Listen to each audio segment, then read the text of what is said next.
conference of the State Council Information Office. Today, we are very happy to have this press conference. The eighth in a series of press conferences. Today, we are very happy to have with us Minister of Commerce, Mr. Wang Wentao, Minister, Deputy Minister of Commerce and International Trade Representative Mr. Wang Shouwen, and Assistant Minister of Commerce Chen Chunjiang. They are going to give us a press conference on building up confidence, making greater efforts, and taking new steps for high-quality development of commerce.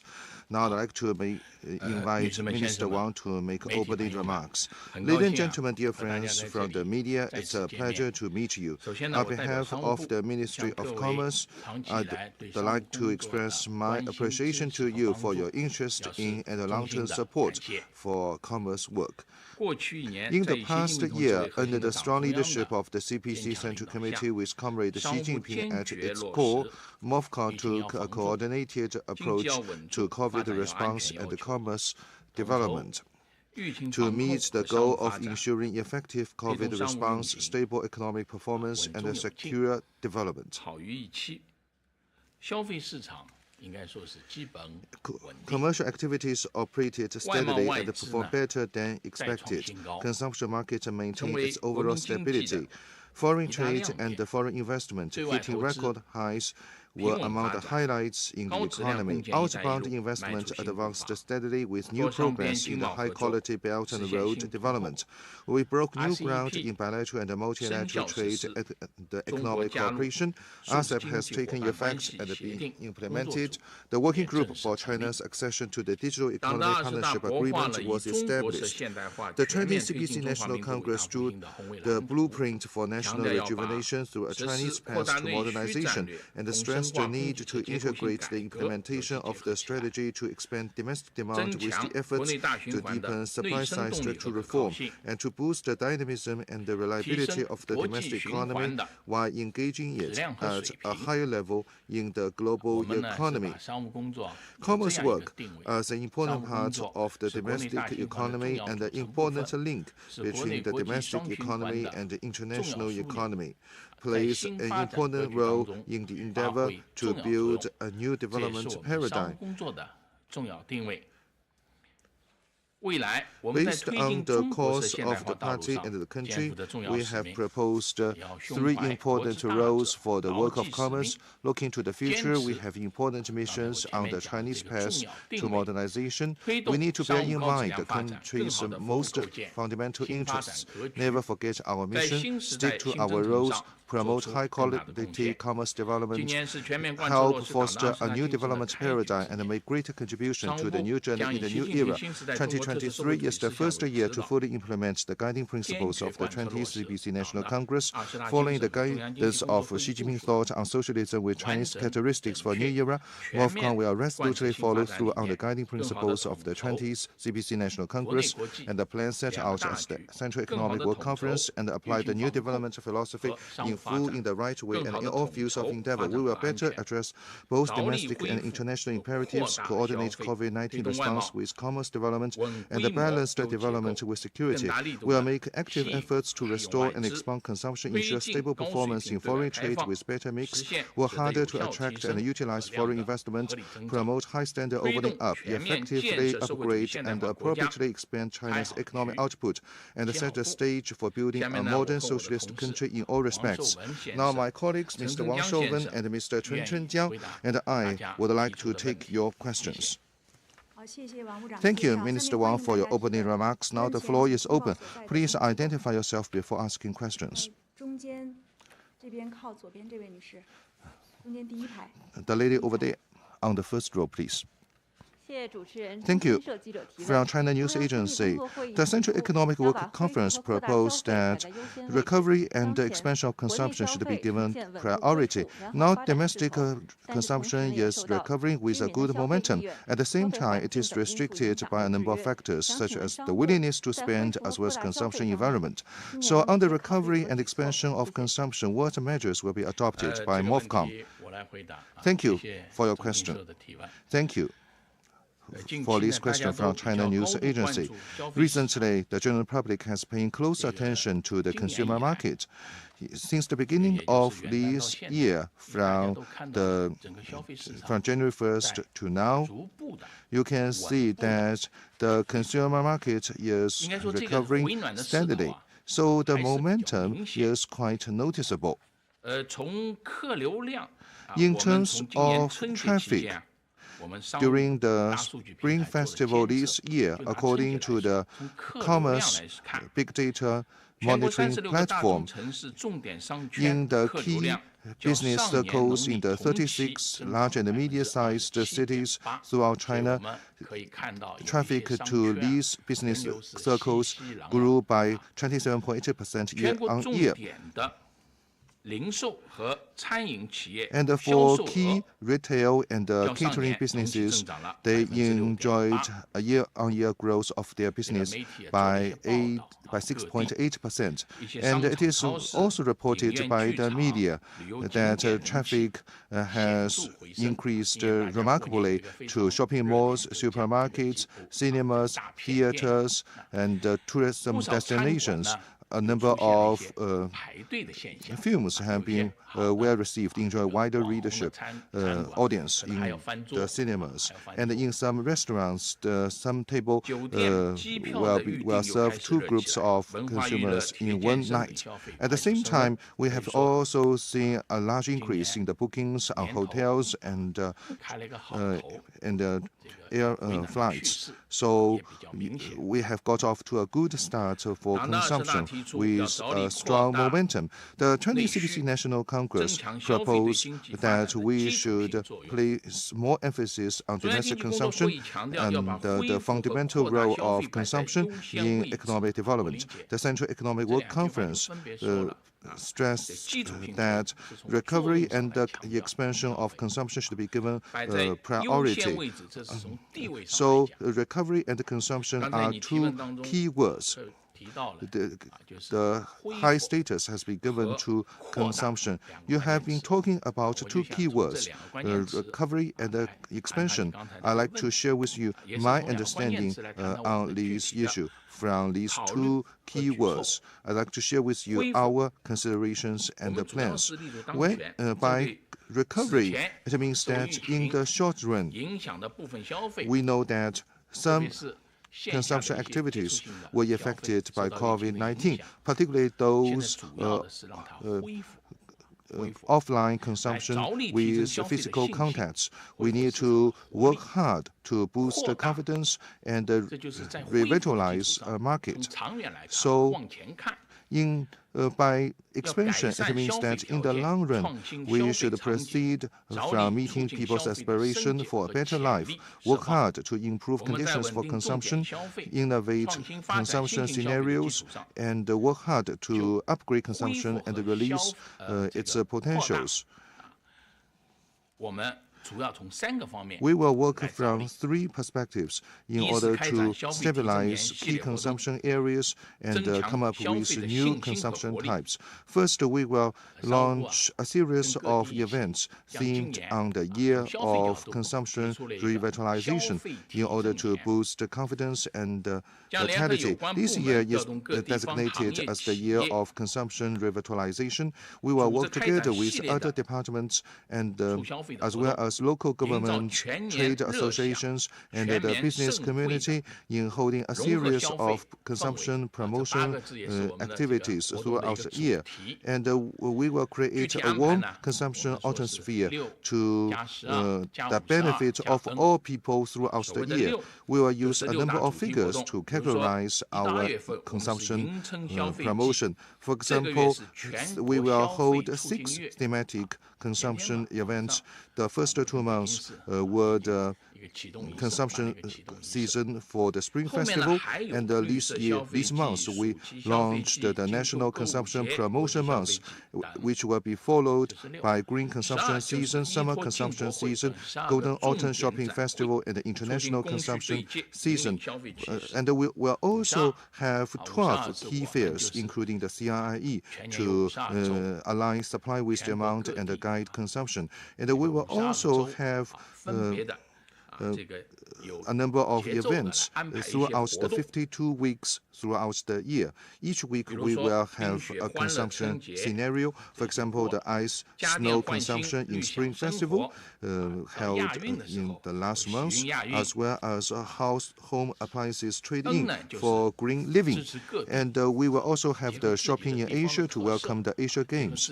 By saying in, I mean that we will encourage and support local governments in holding their distinctive consumption promotion months. For example, in Beijing, Tianjin, and the Hebei province, as well as the 5x5 shopping festival in Shanghai, as well as the consumption initiative in Zhejiang, so that every quarter we will have a thematic event, every month we have a fair, and every week we will have a consumption scenario, so that we will fill the year with diversified and colorful consumption promotion events.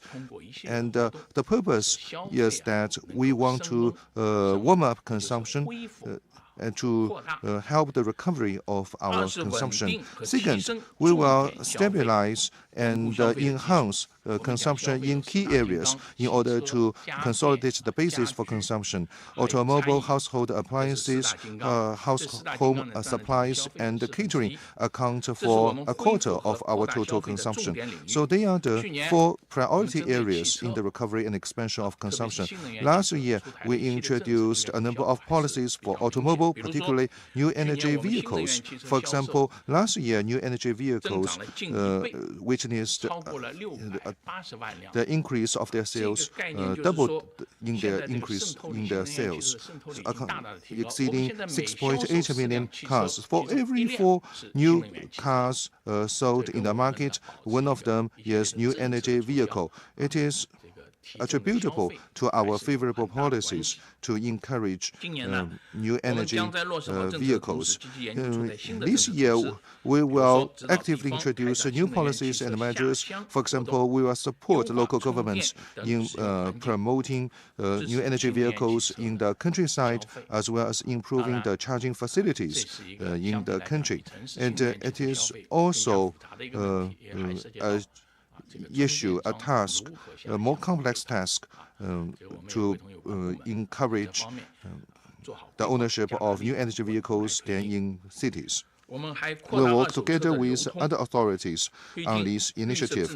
At the same time, we will promote the circulation of used cars and promote the sales of green and smart household appliances in the countryside, as well as trade-in for household appliances, as well as household supplies.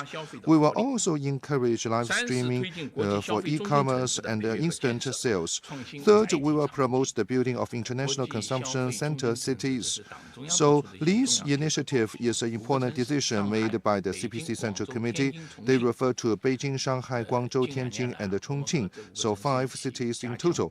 In the past 2 years, we worked together with these 5 cities in top-level design and overall planning. It is fair to say that initial progress has been made in this endeavor. For example, Shanghai has become a benchmark city for debut economy, and we have also upgraded and renovated 22 traditional business circles in Beijing, and we have also upgraded the Tianjin Jingjie Street and the Florencia Village, and we also support Guangzhou in developing fairs to boost its economy. We also support the night economy to build a sleepless Chongqing. In the next step, we will focus on international consumption and the centers. We will strengthen the positions of these 5 cities to make a progress, project-based progress. We will encourage the building of new consumption scenarios and create new consumption platforms and environment, so that these 5 cities will play an exemplary role in the recovery and the expansion of consumption. Thank you. Next question. The lady on the 3rd row, please. Thank you. From CGTN, for the this year marks the 10th anniversary of the pilot free trade zone. The report of the 20th CPC National Congress proposed a strategy of upgrading FTZ. So what will MOFCON do in promoting the building of free trade zone and the free trade ports in order to make it better testing grounds? Thank you. Thank you for your 应该 question. 说，建 I will 设 take 自 this 贸 one. 区啊， The 是党 development 中央 of 在新 pilot 时 free 代 trade 推进 zones 的改革开放的重要的 is 战 an 略举措 important。strategic 从上海 measure 自贸试验区 taken by the 2013年9月 CPC 正式 Central 挂牌以 Committee 来， in the new era 今年 to promote reform and 确 opening 实 up. 恰逢是 Since 10 the 年。 inauguration of the Shanghai 我 pilot free 们 trade 在 zone in 全国推 September 了21 2013, 个 it's 自 been 贸试 10验 years. 区， We have 基本形成了覆 set 盖 up 东西南北 21 pilot 中 free 的 trade 改革 zones 开 in 放 China covering 创新的格局。 the whole 海南 country, 自贸港 forming a new landscape 也 of reform 扬 and 帆 opening 起 up. 航。 And Hainan 10 Free 年来， Trade Port has also 我们 set 推出了 sail. 一系 In the 列首 past 创性的 decade, 实践， we have promoted 在 a 自贸区里 series 边 of 也实现了一系列的突破 and 性的进展， practices 一大 with 批 the 改革开放的 groundbreaking 制度创新成果 progress. 复 A 制 batch 推 of 广到 reform and 全 opening 国 up，outcomes have 充 been 分 rolled 发 out 挥了自 nationwide. 贸试验区 Fully 作为 tapping 改革 into 开放试验 the role 田 of 作用。 pilot free trade zones has 主要应 tested 该说 the 可以有 reform 3 and 个方 opening 面 up.。The main achievements 一个一是 can be 成为 summarized 高 into 水平 three 开放 areas. 的 First, they 先 have 导力 become 量 a，leading force 我 in 们 high 时间 level 也简 opening 单的 up. 梳理一下，成为这个改革开放的先导力量。 To sum up, they 我 have 们在 become a 很 leading 多 force 第一啊 in 都在 reform and 自贸 opening 试验 up. 区里边。 Lots of the firsts 我 have 们在 been 自贸试验 created 区 in 推 pilot 出了 free 第一 trade 张 zones. For example, 外 we 商投 introduced 资 the 整入的 first 负面 negative 清 list 单， for foreign 迈 investment 出了 access 外资 in 整入 pilot free 前 trade 国民 zones, 待遇价负面清单管理模式的 making 第 the 一步。 important first step 第一章第 for 一 the 步， management model of 经 pre-established 过 national 7 treatment 次 plus 缩 negative 减， list. 条 After 目 7越来越少， reductions, 由 the 最 number of 初的 items are getting 190 smaller 项 and 这 smaller, 个负面清单， reduced to 缩减到现在27 items 27 from the 项。 original 190在自 items. 贸区里边， In the 我们 pilot 制 free 造 trade 业 zones, 这个负面清单已 the 经归 negative 零了 list 已经 for 归零。 manufacturing has 服 been 务业 reduced 开 to 放持续 zero. 扩大，这代表着开放领域啊也越来越宽。 Have gone 我们还 further, 在海南自 representing 由贸易 wider 港 and wider 推出了第一 liberalization 张 in Hainan 跨 pilot free 境 trade port. 服务 We 贸易的 also 负 introduced 面 the 清 first 单， negative list 实现了服务贸易 for 管理模式的 cross-border 根本性的 services 变 trade, 革。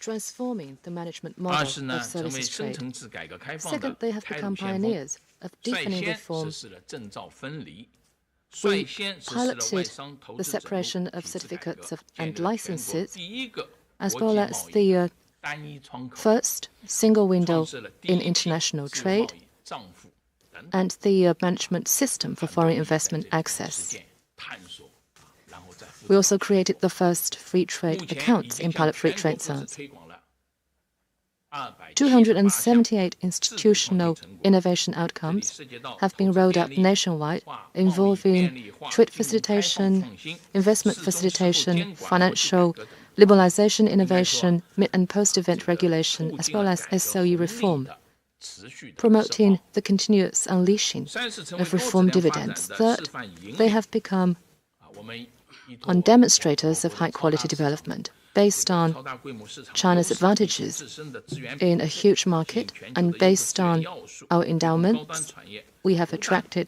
集聚。 quality global resources 2022 and 年 put them in 21家 pilot 自 free 贸 trade 试验区 zones. 高新技术产业实际 In 利用外资同比 2022, 增长 the 是 21 53.2%， pilot free trade zones 53.2%。 reported an increase of 53.2% in utilization of foreign investment in high-tech industries, much higher than the national average. So their pulling effect is showing good results. The pilot free trade zones and pilot free trade port are increasing their capabilities to serve major national strategies with their own strategic positioning and advantages. The 20th Party Congress put forward the strategy to enhance pilot free trade zones and accelerate the implementation of Hainan Free Trade Port. So the key to implement the strategy is to focus on enhancement. 我们觉得一个发力点主要就是要 A very important 以 lever 点来对接国 is 际高 to 标准 align with 推进制 international 度 high 性开放 standard 作为我们的发力点 practices 作为我们的 to 抓手 promote 我们怎么 institutional 提升 opening up. 我们就是要对照 So in this 高 way, 标准的这个国际高标准 we 的 can 规则 follow international high standard rules 制度性开放 for enforcement, for enhancement, 我们的提升 and promote our 发 enhancement 挥 through 好改革 institutional 开放 opening 综 up 合试验平台的作用 and 为 tap 全 into 面 their 深化 role 改革扩 as 大 a 开放探索 platform 新路 of 径 comprehensive 主 reform and 要 opening up 从提升呢 pilots. 我们有3个方面的提 We 升 will focus on the 提升 three 一个 areas 是 for 对接高 enhancement. 标准 First, We need to enhance alignment with international high-standard economic and trade rules. We will focus on trade investment, government procurement, IPR and environment. We will roll out reform pilots. We will choose free trade port and ready pilot free trade zones to try and pilot first and build institutional system and regulatory model in line with international high-standard economic and trade rules to break grounds and find paths for domestic reforms in related areas. The second is to enhance the level of market access. The focus is on investment and services trade. We need to step up stress tests in this area. An important function of pilot free trade zones is carrying out stress tests. Moving forward, we will continue to reasonably reduce the negative list of foreign investment access and step up liberalization of modern services sector in terms of trading services. We will introduce national and pilot free trade zone negative lists for cross-border trading services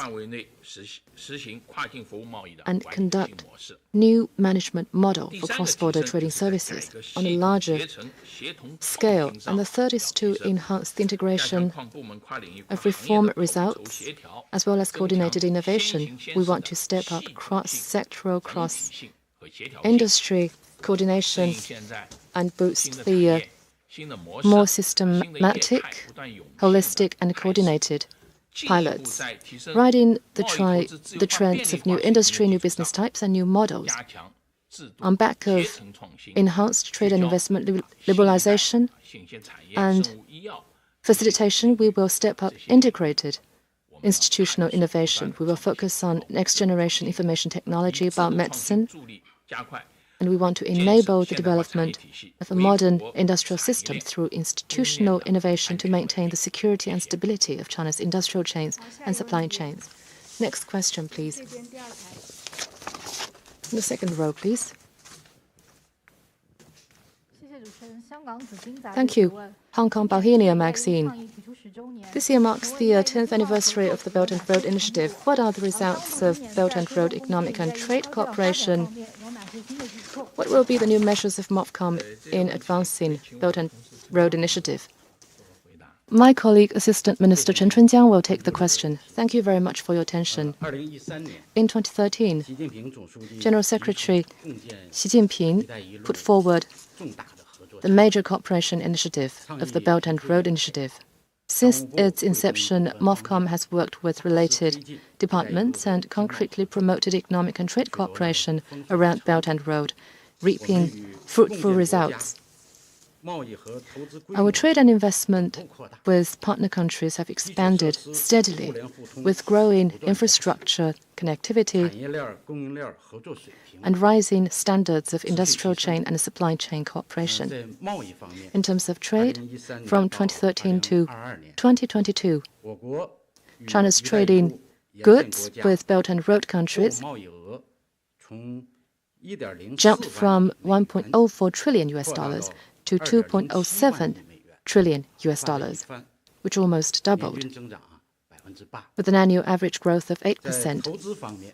In terms of investment from 2013 to 2022, China's two-way investment with Belt and Road countries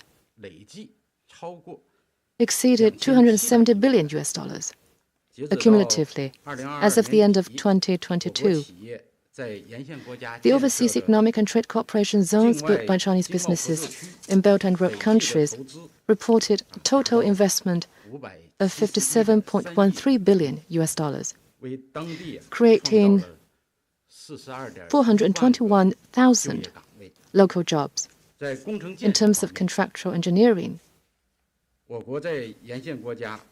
in Belt and Road countries, the newly signed contractual value and completed turnover of Chinese contractual engineering companies exceeded $1.2 trillion and $800 billion. accounting for more than half of total overseas contractual engineering value. This year marks the 10th anniversary of the Belt and Road Initiative. At this new starting point, MOFCOM will continue to enforce the spirit of General Secretary Xi Jinping's important speeches on the Belt and Road Initiative, as well as the decisions and plans of the 20th Party Congress. Ensure the success of the Third Belt and Road Forum for International Cooperation and continue to advance economic and trade cooperation around Belt and Road with focus on the following 5 areas. The first is to boost quality. While continuing to expand trade scale with Belt and Road countries, we want to optimize trade mix and expand the imports of quality goods. We will get deeply engaged in global division of labor and cooperation and optimize the structure of two-way investment. We will push for the signing of more FTAs with the willing Belt and Road countries and step up the development of FTA network embracing Belt and Road. We will make good use of trade corridors and promote the cooperation to build the new international land and sea trade corridor and enhance the quality and efficiency of China-EU freight train. Second, we will widen scope. With reference to the development needs of Belt and Road countries, we will actively sign bilateral cooperation agreements for green development, digital economy, and blue economy. We will promote all-dimensional cooperation on green infrastructure, green energy, green industry, and green trade. To further burnish the credentials, the green credentials of Belt and Road cooperation, we will actively foster new business types and new models of digital cooperation and develop Silk Road e-commerce and create pilot zones for Silk Road e-commerce cooperation. And third, we will optimize projects. We will promote the implementation of infrastructure projects in the cooperation countries to high standards and explore tripartite and multi-party market cooperation. We will focus on poverty alleviation, health and education, and build more small and beautiful projects to continuously enhance the sense of gain and identity of local communities. We will also push overseas economic and trade cooperation zones to improve quality and upgrade. And we will also develop demonstration zones for economic and trade innovative development with ASEAN countries. Number 4, we will set up platforms. We will fully tap into the platform role of multilateral and bilateral economic and trade mechanisms and build more working group on unimpeded trade and investment promotion working groups. We will ensure the success of China CEC Expo, China Arab States Expo, China Africa Economic and Trade Expo. We will also implement well the economic and trade outcomes of the SCO Summit, China Arab States Summit, and China GCC Summit, as well as the 9 programs of China-Africa cooperation. Number 5, we will strengthen guarantee. We will provide high-quality public services products and continue to issue country-specific and region-specific guidelines for investment cooperation with other countries and jointly promote the signing and upgrading of investment promotion and protection treaties with Belt and Road countries to provide more institutional guarantee for the quality development of Belt and Road Initiative. In the second row, the lady in the second row, in the middle. From CNBC. We've noted that some foreign investors have more choices in investing in China. They have other options. And recently, some executives of foreign invested businesses say they have plans to tour China. What is MOFCOM's comment on that? In terms of FDI, what are MOFCOM's considerations and arrangements for foreign investment? Thank you very much for your question. I will take this question.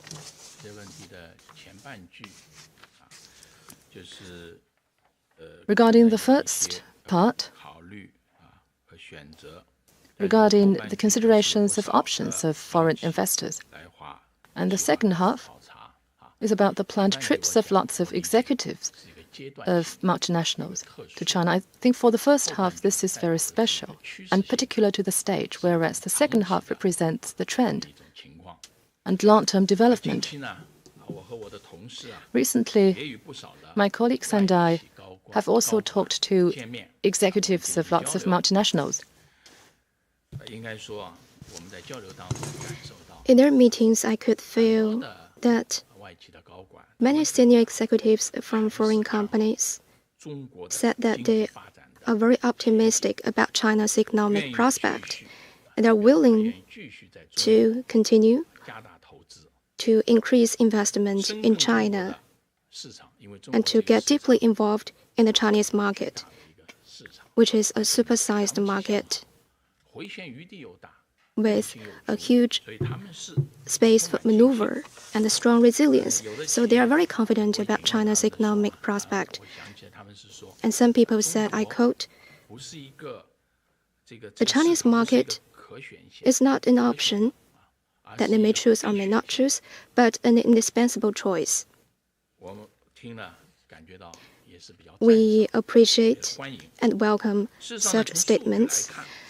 In fact, statistically speaking, last year, our paid-in foreign investment amounted to 1.2 trillion RMB, up by 6.3% year-on-year, or $189.1 billion in US dollars, up by 8%. And this year, we have kept this growth momentum. In January, the paid-in foreign investment reached 127.7 billion RMB, up by 14.5%, or $19 billion, up by 10% year-on-year. Of course, there may be ups and downs for different months and years. Sometimes a large foreign investment project will drive up the total value of paid-in foreign investment, but in the long run, I'm happy to hear that for the foreign companies, the Chinese market is not an option but indispensable. And the Chinese government attaches great importance to the utilization of foreign investment. Not long ago, President Xi Jinping published an important article on the magazine of Qiu Shi, elaborating on several major issues on the current economic work. And one of them is to step up efforts to utilize and attract foreign investment. And this has sent a very strong message. This is also a very important decision made at the Central Economic Work Conference, and our priority for MOFCOM, that is to redouble efforts to attract and utilize foreign investment.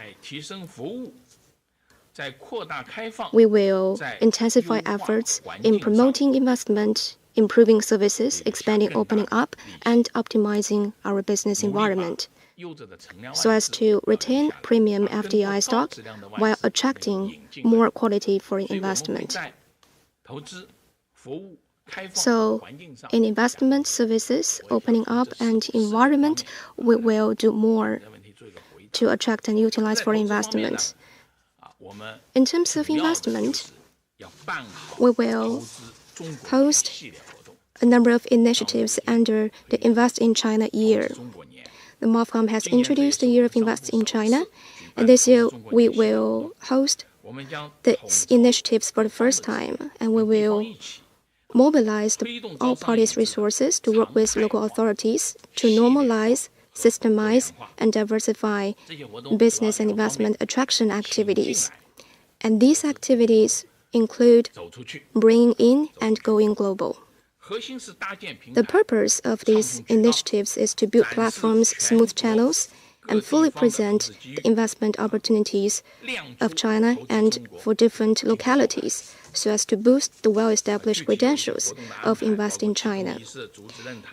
As for the specific arrangements for these activities, they include launch ceremonies, keynote forums, and initiatives to promote CRIE in localities and multinationals in localities.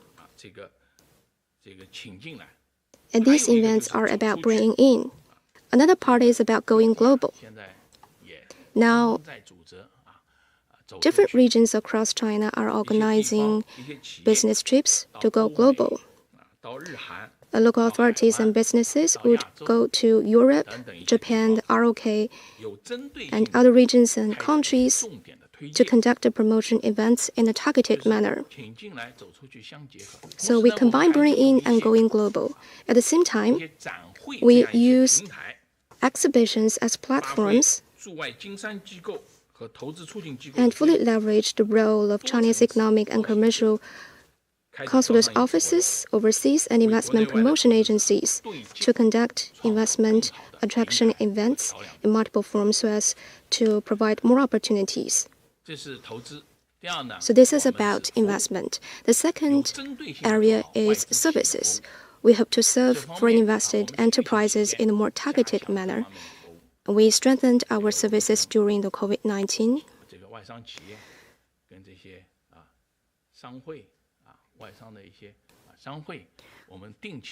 We held regular meetings with foreign companies and business associations to learn about their difficulties and push to resolve their difficulties. We have a task force for key foreign investment projects under the Foreign Trade and Foreign Investment Coordination Mechanism, and led by this task force, we hope to collect the views and opinions as well as the problems of these foreign companies so as to address their problems in a more targeted manner. We also hope to create a favorable environment for their development. The third area is about high standard opening up. Apart from investment and services, we need to further promote high standard opening up. We will look to reasonably shorten the negative lists for foreign investment access. I also mentioned this in the previous question, and we will further remove or relax market access restrictions and support pilot free trade zones and Hainan free trade port and demonstration zones for greater openness of service sector in playing a demonstrating and leading roles. We will align ourselves with international high standard trade economic rules to promote higher standard opening up, especially institutional opening up. The fourth area is to provide a favorable investment environment. We will thoroughly implement foreign investment law and its implementing rules, ensure a high standard implementation of national treatment for foreign companies. Our key and focus would be the problems mentioned by foreign companies, including government procurement, tendering process, and standard setting. We will work with line ministries to introduce policies to guarantee foreign companies equal participation in these processes. We will also build and improve cross-agency complaint coordination mechanisms at all levels and improve our services in handling complaints. We will step up efforts to protect lawful rights and interests of foreign investment so that we can build a market-oriented business environment under the rule of law and up to international standards. Thank you. Next question, please. In the second row.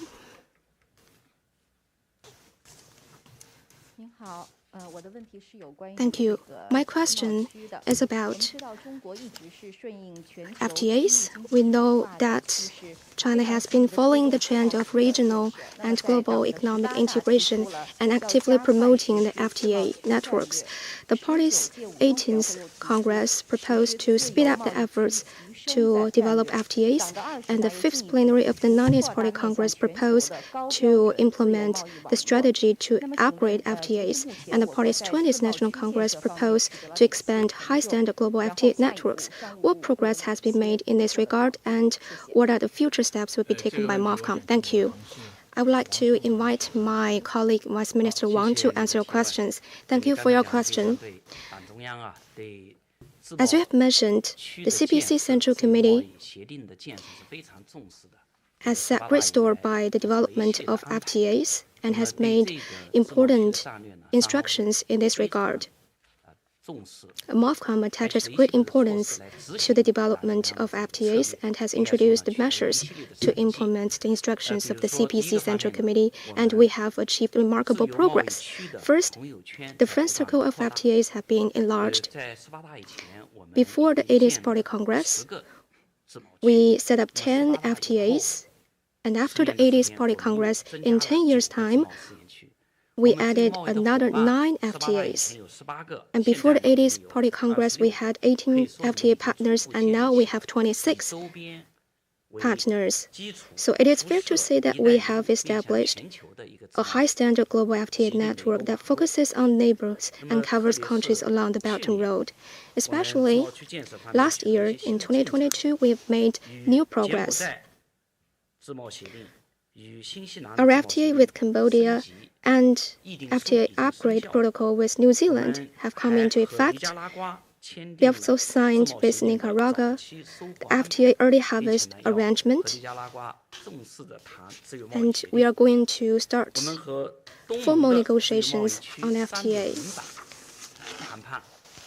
We have launched our negotiations on China-ASEAN FTA 3.0 version, and important progress has been made on the negotiations of China-GCC FTA.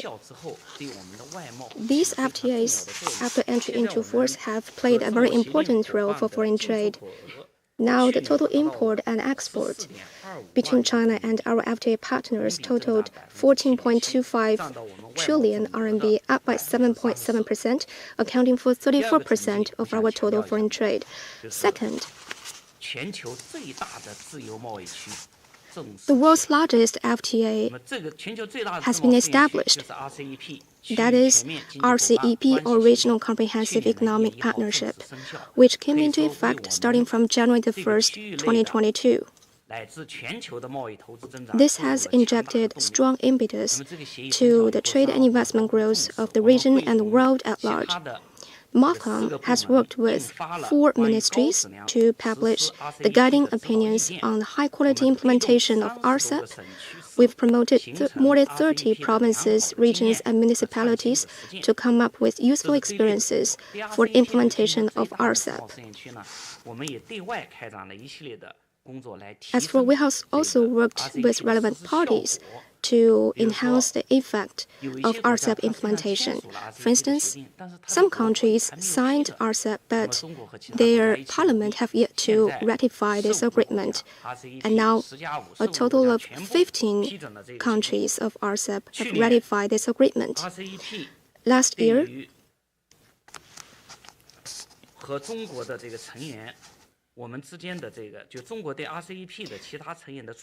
our export to other RCEP members grew by 17.5%, accounting for 27.6% of our total export.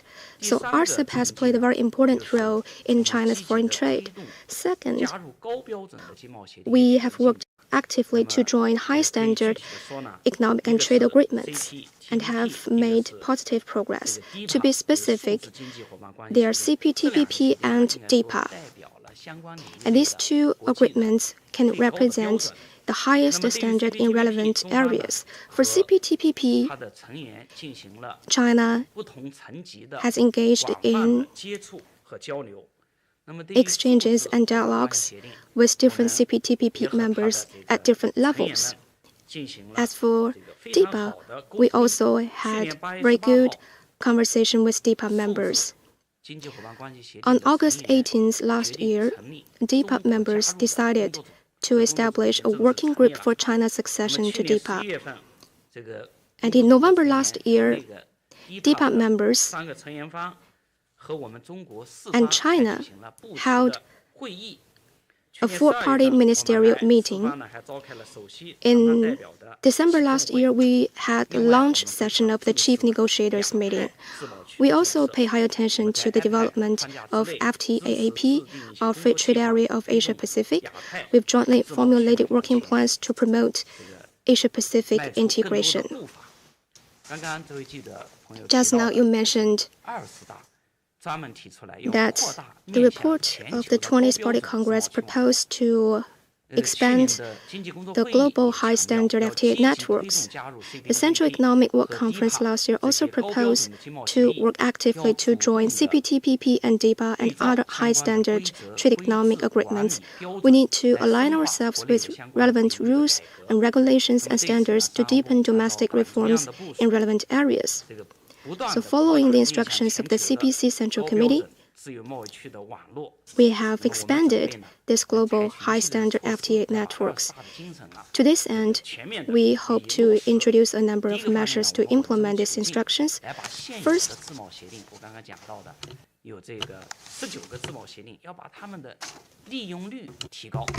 First, we will make a better use of existing FTAs. Last year, for the 19 FTAs, the comprehensive utilization rate reached nearly 80%. Some of them reached 98%, but others were still quite low. So we will provide more guidance to the business community for better use of the existing FTAs, so that we have a good basis to further expand our FTA network. Second, this year we will make comprehensive progress on the negotiations concerning China-ASEAN FTA 3.0 edition, and we have already made good achievements in its 0.1 decision and 1.0 decision and 2.0 edition. We would like to update these FTA. And in February this year, we already reached the FTA agreement with Ecuador. We hope that these FTA will come into force by the end of this year. At the same time, we are working together with Nicaragua in FTA negotiations. Hopefully, we will conclude the negotiations by the end of this year. At the same time, we are also negotiating with the GCC and Israel, hoping for more progress in our talks. At the same time, we are also talking with Peru, the Republic of Korea, and Singapore on upgrading existing FTAs. Thirdly, we will make continuous progress on China's accession to CPTPP and DEPA. According to the rules of CPTPP, as mentioned by Minister Wang, we need to align pilot FTZs in China with CPTPP in order to make or deepen progress and reform in related areas, so that we can make further progress in regional integration in trade and economy. And we are conducting negotiations at the DG level and at the ministerial level, so that China hopefully will make substantial progress in its accession to DEPA. At the same time, we are also working together with other countries in the building of FELTAP, so that we can make further progress in this area. Next question.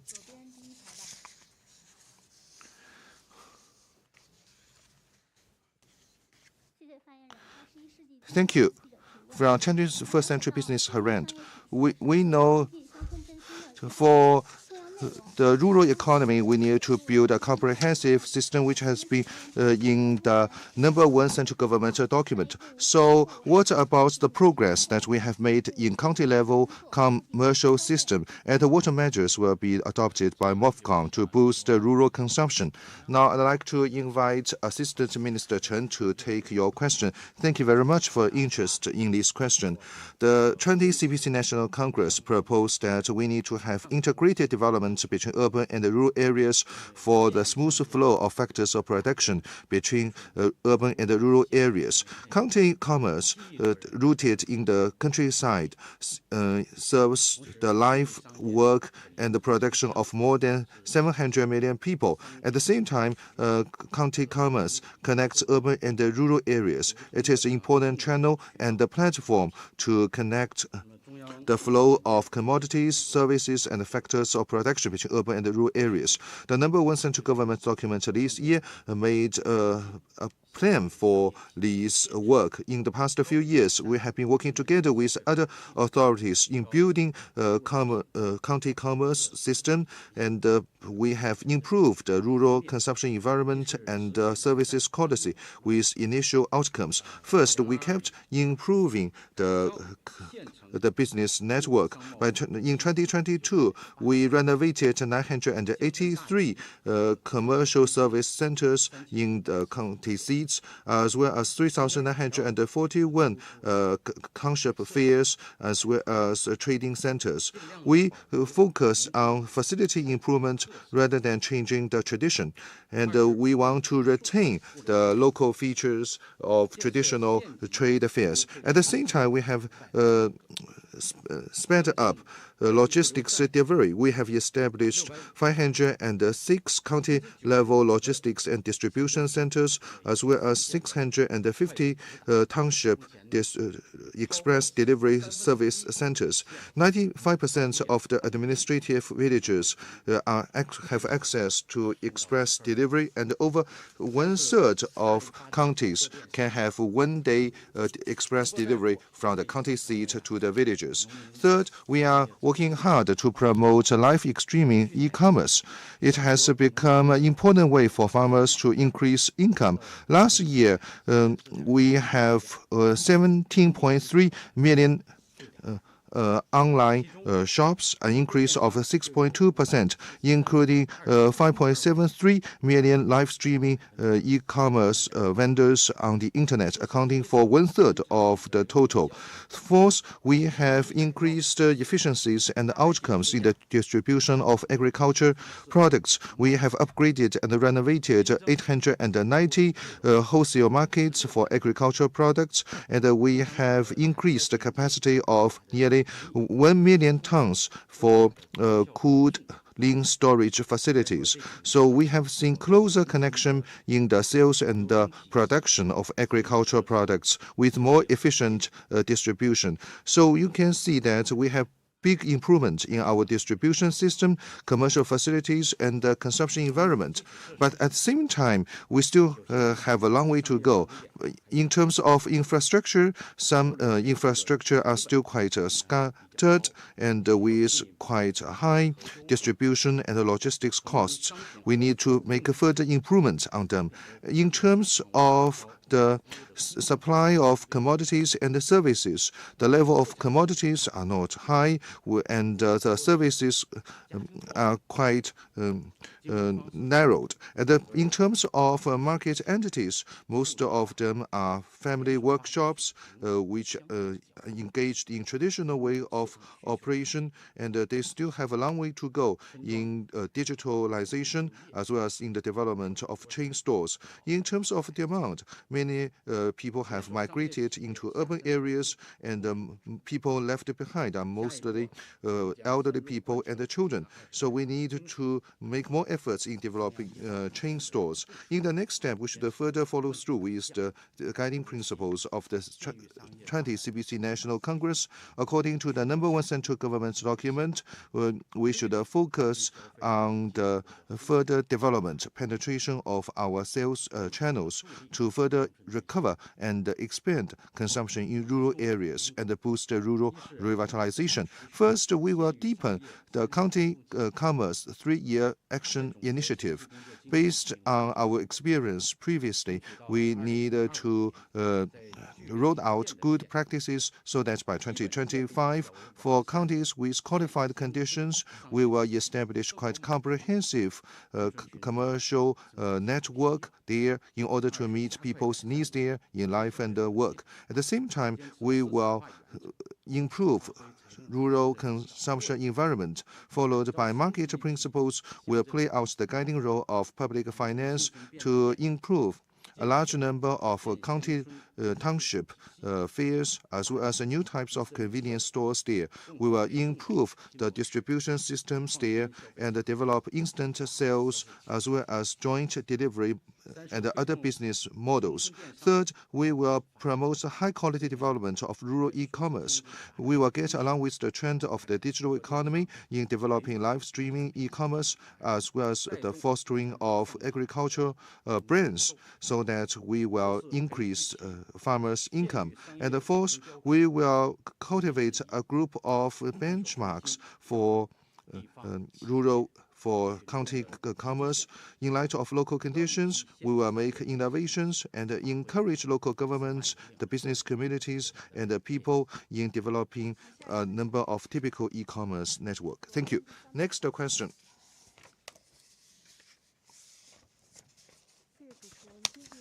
Thank you. Economic Daily. The report of the CPC National Congress stressed that we should address the pressing concerns of the people, and some neighborhoods are still troubled by the inconvenience of life. In the past few years, MOFCOM has been engaged in the building of the 15-minute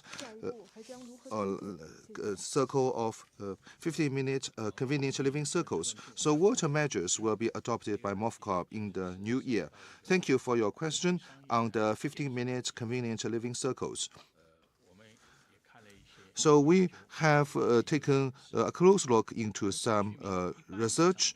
So we have found that more than half of the urban residents actually have their daily spending within 1 kilometer of their communities. That is about a 15-minute walking distance. So within this circle, the consumer market has great potentials. To build such 15-minute convenient living circles will boost community commerce, so that people will have easy access to high-quality life and services near their home.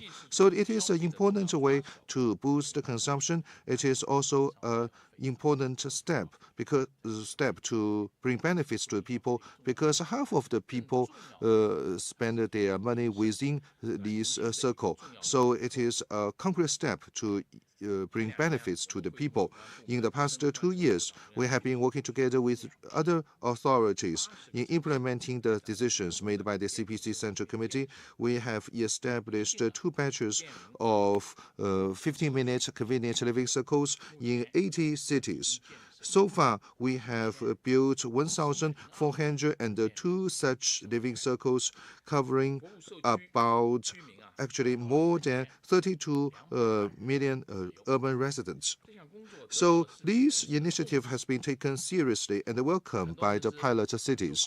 Many Chinese cities have incorporated this initiative as their work to bring concrete benefits to their residents with initial outcomes. So residents in the pilot neighborhoods told us that their life has become more convenient, faster, and smarter. So they have good access to their daily needs, including food as well as living necessities. So the issue of availability has been resolved. At the same time, we are trying to better meet their demands for personalized, diversified, and distinctive products and services. So according to our surveys, about 93% of urban residents living in the pilot neighborhoods are satisfied with this initiative.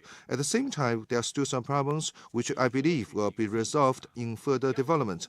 Let me give you some examples. In Zhejiang, Jiangsu, and Shanghai, they are developing smart mini food markets as well as neighborhood centers to meet people's needs. In Jinan and Fuzhou, they are developing community workshops and urban libraries to meet local needs. In Hebei, they are integrating business patterns with consumption circles to build the integration of 9 kinds of different circles. And they are also, Beijing, Tianjin, and other 8 Chinese cities are also publishing dynamic maps covering those facilities. In the next step, we will further roll out this initiative in the next 3 years. So it's a 3-year action plan. In general, we will meet their demands whenever they are missing. At the same time, we will not have a large-scale campaign in these initiatives because we want to provide tailor-made solutions to those to meet those needs. So we need to have a differentiated strategy to meet people's diversified needs.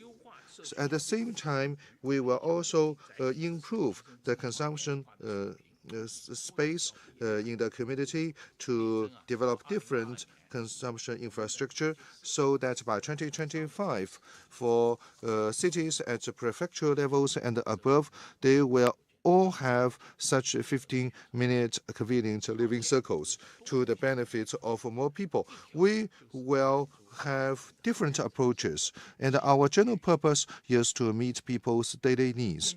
So for those problems and concerns, and based on our pilot experience, we will take the following actions to meet their pressing concerns. So we will be question-oriented in our approaches. First, we will encourage the provision of breakfast in convenience stores so that such convenience stores can be found in each and every community. At the same time, we will encourage convenience stores to provide breakfast in their communities. And we will also encourage more chain stores and brand convenience stores to meet people's needs. Of course, it does not mean that we will have a uniform approach. We encourage different stores to provide diversified needs. Traditional restaurants can also provide such services. Second, we will strengthen the wet markets as well as repair services. Within 15 minutes walking distance, people would like to have access to all kinds of farmers' markets, big and small, according to local conditions. It can also be farmers' stations. And we will focus on standardization in terms of environment, hygiene, and quality control, so that shoppers can feel reassured in consumption. As for repair service, it refers to the repair of shoes and also the making of keys. It used to be umbrellas, but people always have things to repair. This is also indispensable service for people's daily life. And third, we want to take good care of the elderly and children, including the nursing and care for the elderly and the children, to better suit the aging trends of society, to address people's domestic concerns. So this is not just consumption, it is also part of the social program. We want to address people's most urgent needs, most practical concerns, and be problem-oriented. We want to shoot the trouble for people. And we want to change people's needs list to satisfaction list and make this 15-minute convenience circles into the happiness circles for people. Next question. The lady in the fourth row in the middle. Thank you. First news. In 2022, China's foreign trade hit a new high. China remained the world's largest trading nation in goods, but currently world economic recession risks are on the rise. External demand is falling, and China's foreign trade environment is grave. What is MOFCOM's outlook on foreign trade in 2023? How will you stabilize foreign trade? Thank you for your question. I will take the question. Like you said, in 2022, China's foreign trade hit a record high.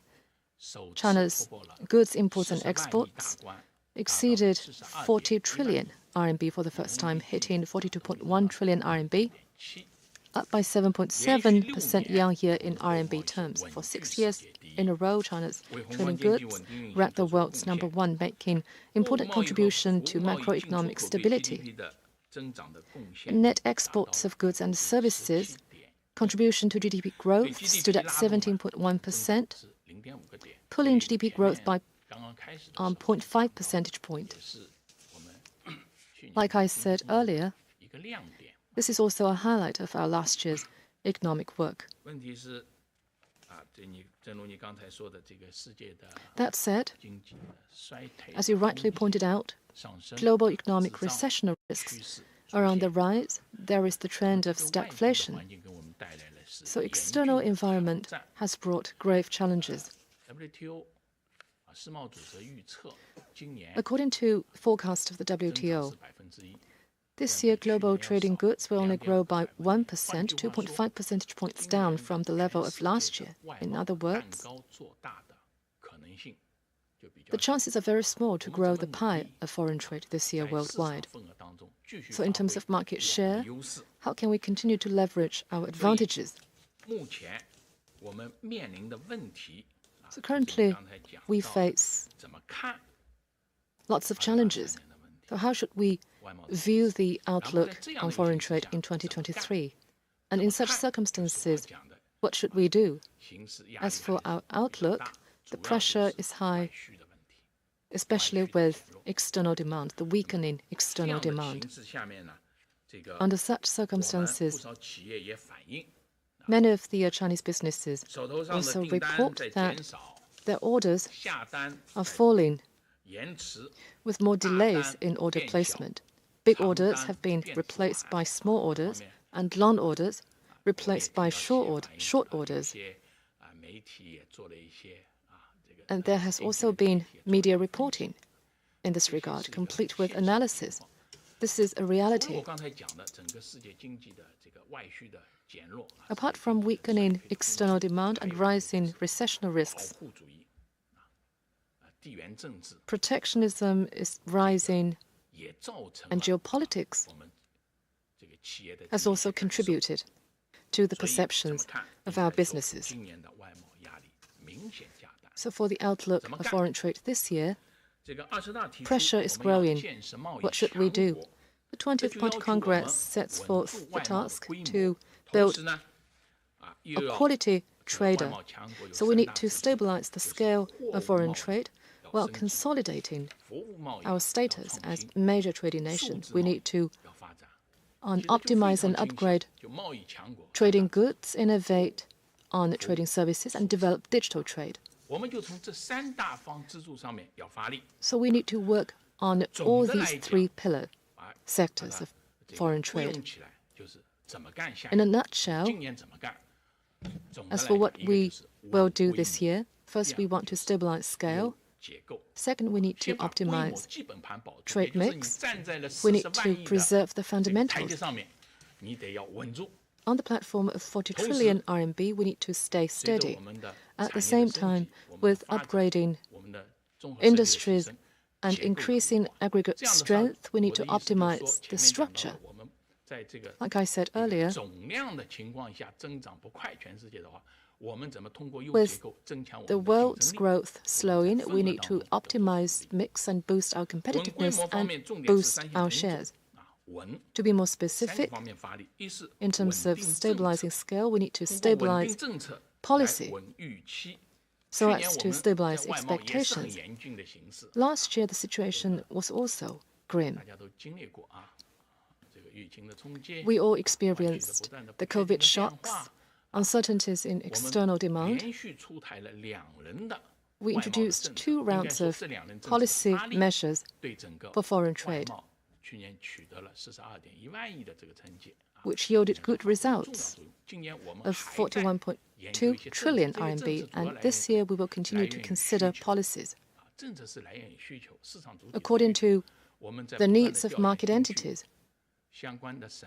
We have been surveying related provinces and businesses to understand their difficulties in foreign trade, according to which we will introduce policies in line with international rules and practices. Through policies, we want to stabilize expectations. Second, we will stabilize markets. Traditional markets like the US, Europe, Japan and ROK, we need to steady these markets. We also need to explore new markets in ASEAN, Latin America, as well as Belt and Road countries. And the growth of these markets shows huge potentials. Last year, ASEAN's growth far outperformed our traditional markets, and ASEAN has become China's largest trading partner. And third, we will stabilize trade channels. We will make good use of trade promotion activities, for example, the Canton Fair.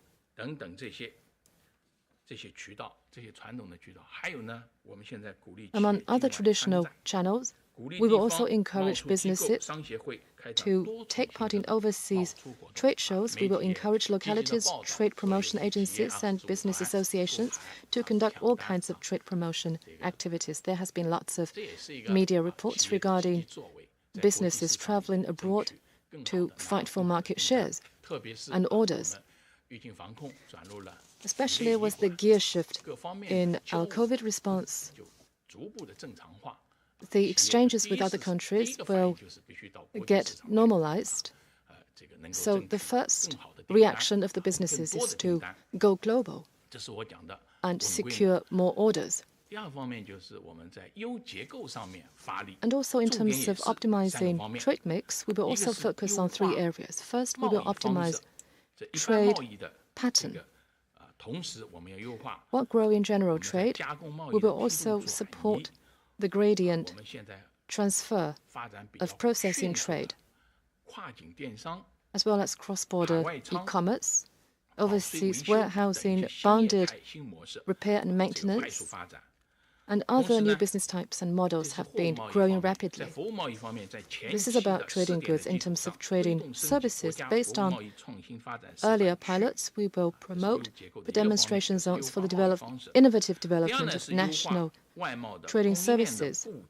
Second, we will optimize the layout of supply chains for foreign trade. We will implement a regional coordinated development strategy, enhance the quality of trade in Eastern region, while increasing the weight of Central and Western regions. We think the trend is getting stronger and stronger of relocation of industries to Central and Western as well as Northeastern regions. And these regions' geographies, endowments, as well as their advantages in costs, including labor costs and land resources, are also showing more clearly.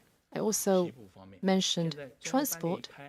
With the launch of China-Europe freight train, new access has been opened up. With the launch of new international land-sea trade corridor, new access has also been opened up. So the relocation of industry will receive stronger motivation, and these regions' industrial advantages will further be tapped. So in terms of industrial layout, with rising costs of factors in the eastern region, Central and West regions are still lowlands in terms of these costs. And third, we will optimize the mix of products and foster new drivers of foreign trade. We will consolidate traditional advantageous products. But there's no denying, in the course of China's move from lower to higher end of industrial chains, we will lose some of the industries, especially those on highly polluting and energy-intensive industries. And these industries will be phased out according to economic law in a very natural economic process. So we need to move out some of the industries. And in the course of our upgrade, we will foster new growth spots. For example, we often talk about 3 new things. It used to be apparel and shoes. A big highlight in China's exports is automotive, especially new energy vehicles and also lithium batteries. as well as PV products. So in terms of export growth, as well as our market shares in international markets, these are the major contributors. So we have formed new drivers.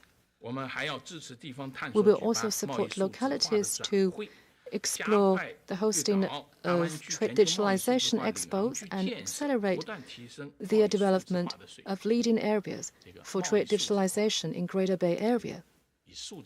So trade digitalization and digital empowerment will also boost the motivation. All in all, this year, the situation is grave, but we have greater confidence because in implementing the spirit of the 20th Party Congress, we will stabilize scale and optimize structure, and also consult market entities, learn about their needs. We will formulate active policies to help businesses better grow in international markets. Thank you. In the interest of time, last two questions. The second row on the left. Thank you. Hong Kong Business News. We see that both Chinese and U.S. figures show that in 2022, bilateral trade volume hit a record high, but at the same time, the U.S. has introduced measures to increase the pressure of Chinese businesses and goods. What is MOFCOM's outlook on the future trends of Sino-U.S. relations? This is indeed a hot topic. Thank you for your question. I will take your question. Indeed, China-U.S. trade economic relations have not only been affected by the pandemic, but also the unilateral protectionist measures taken by the United States. Despite what we have just mentioned, China-U.S. trade volume reached a new record. According to China's statistics, our bilateral trade last year totaled over $750 billion.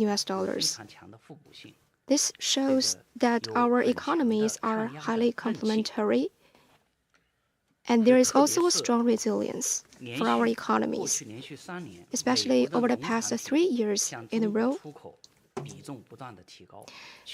The share of U.S. agricultural products to China is rising to nearly 20% in 2022. And China is the U.S. largest exporting market of its agricultural products. Every year, China pays $15 billion of IP royalties to the United States, and this shows the high complementarity of our economies and strong resilience. However, such potential has yet to be fully untapped. For instance, last year, China's exports to the world is 6 percentage points higher than China's export to the United States. The growth rates of these two figures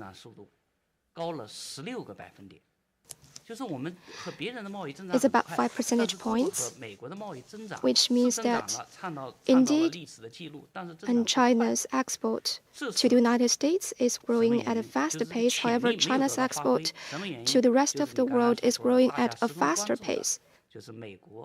The reason behind that is the restrictive measures taken by the United States on bilateral trade. These restrictions have constrained our trade and economic development. They have also undermined the U.S. comparative advantages and the competitiveness of U.S. products. This also has weakened the confidence and willingness of the business of the two countries for long-term cooperation. For instance, for Chinese companies, whether the United States is still a reliable source of supply and investment partner. And these restrictions taken by the United States not only undermine the U.S. interests, but also go against WTO rules. For instance, the United States introduced 301 tariffs on Chinese products more than 4 years ago. And as for these tariffs, the WTO has already ruled that these tariffs is WTO inconsistent. The United States also has imposed export controls under the ground of national security. We believe that this is abuse of national security and violates WTO rules. And China also filed a case against the U.S. abuses of national security at the WTO. As for our future economic and trade cooperation prospect, we believe that there's a strong potential in trade economic cooperation with strong resilience. We need to fully leverage the essence of bilateral trade economic cooperation, which is about win-win cooperation. According to US CBC's report, the U.S. exports to China has supported over 1 million jobs for the United States domestically. And this export has also lowered U.S. inflation, increased consumers' welfare,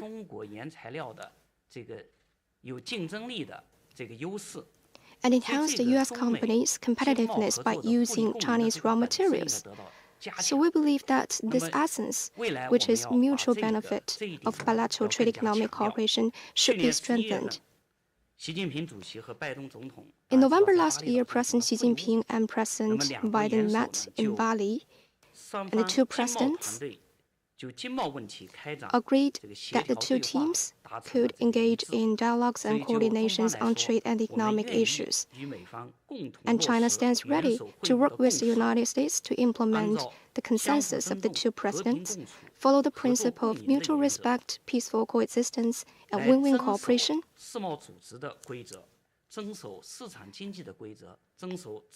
respect the WTO rules, market economy, and free trade rules, so as to engage in frank discussion and consultation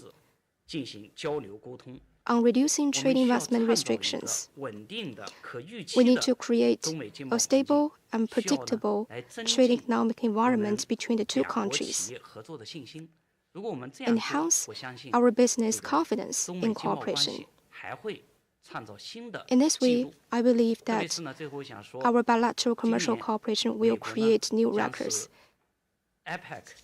I would also like to mention that this year, the United States will serve as the host of APEC. The two countries can take this APEC meeting as an opportunity to engage in dialogues through multilateral, bilateral, and regional channels, so as to work to resolve our respective concerns on trade and economic fronts. Thank you. Last question, please.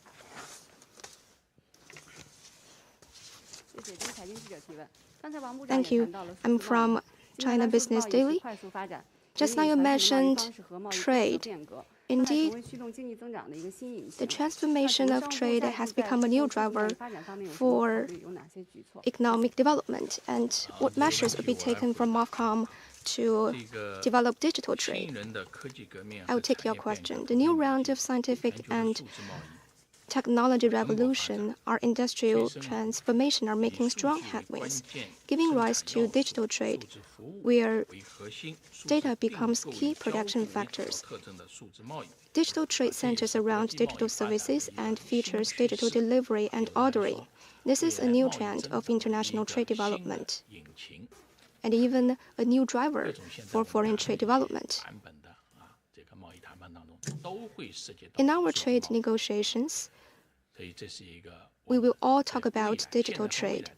So I believe that this is something that we need to pay high-level attention to. This year, our digital trade has been developing rapidly. For instance, in 2022, the scale of services trade that can be delivered digitally reached 2.5 trillion US RMB, up by 70.8% from 5 years ago. Cross-border e-commerce is also flourishing, with total import and export reaching 2.1 trillion RMB, up by 30.2% from 2 years ago. Just now, I mentioned three pillars of foreign trade: trading goods, trading services, and digital trade. This has raised the importance of digital trade to a new level. We know that China has the largest number of internet users and very abundant data resources. At the same time, we have most diversified application scenarios. All of these would help to lay a solid foundation for the development of digital trade. In other words, we have a strong foundation, we also have a huge potential and broad prospect.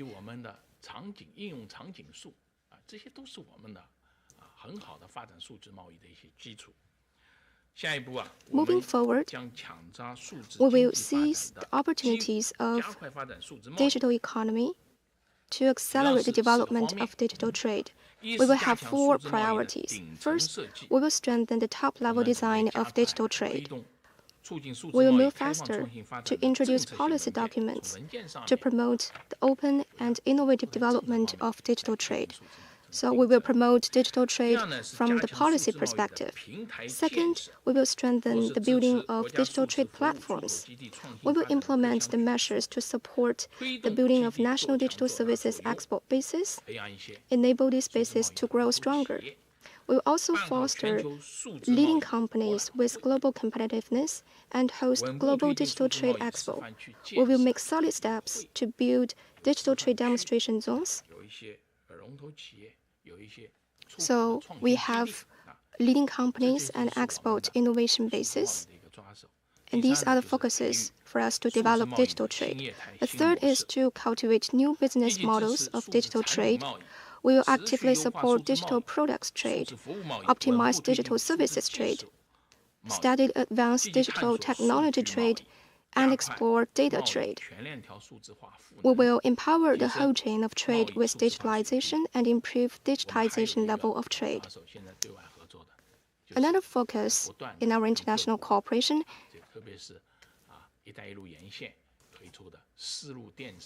is to develop Silk Road e-commerce with other countries, especially countries along the Belt and Road. And the Silk Road e-commerce has been widely received by our partners. The fourth is to establish and improve digital trade governance system. We will build basic institutions and standards on data resource property, transaction flows, and security protection. Just now, Vice Minister mentioned DIPA and CPTPP. We will also work actively to promote China's accession to these two agreements. And these two agreements will also involve digital trade. We will also play a constructive role in the development of the negotiations on international rules and standards. I believe that these rules on digital trade are very new. We are a country with abundant resources in data and digital trade. We hope that we can have our say in the international community on digital trade. And in this process, we can actively participate in the development of international rules standards. Thank you.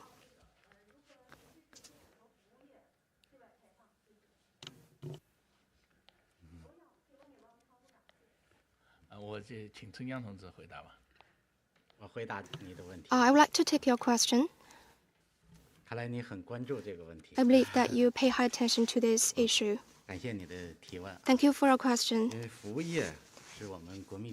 Services is an integral part of national economy and accounts for more than 50% of China's GDP. Expanding the opening up in the service sector would help to introduce high-quality production factors, build a modern industrial system so as to facilitate the building of the new development paradigm and high-quality development. The party's 20th National Congress proposed to build a new system of high-quality and efficient services and integrate modern services with advanced manufacturing and modern agriculture. The Central Economic Work Conference proposed to enhance the opening up of modern services. We will follow the instructions of the CPC Central Committee and the State Council to promote high-standard opening up of services, optimize institutions, revitalize market entities, so as to better serve the needs for production and living. This year, we will have 3 priorities. First, relaxing market access in the service sector. In recent years, we have shortened the negative list for foreign investment access. We've removed or relaxed foreign equity cap in such areas as added value telecoms, securities, banking, insurance, and art performance. In the future, we will take the lead to align ourselves with international high-standard trade economic rules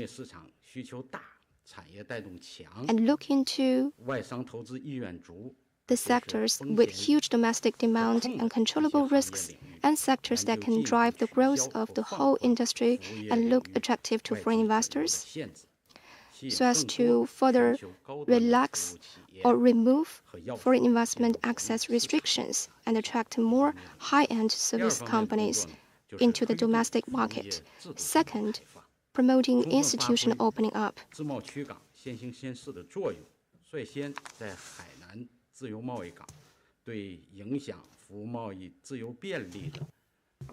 We will promote institutional opening up. For example, we will introduce legislations for the free trade ports and free trade zones in order to align opening up both internationally and at home.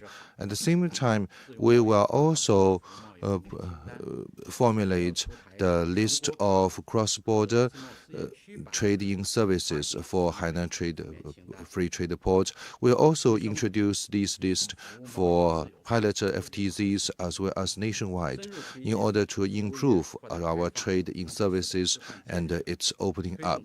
We will also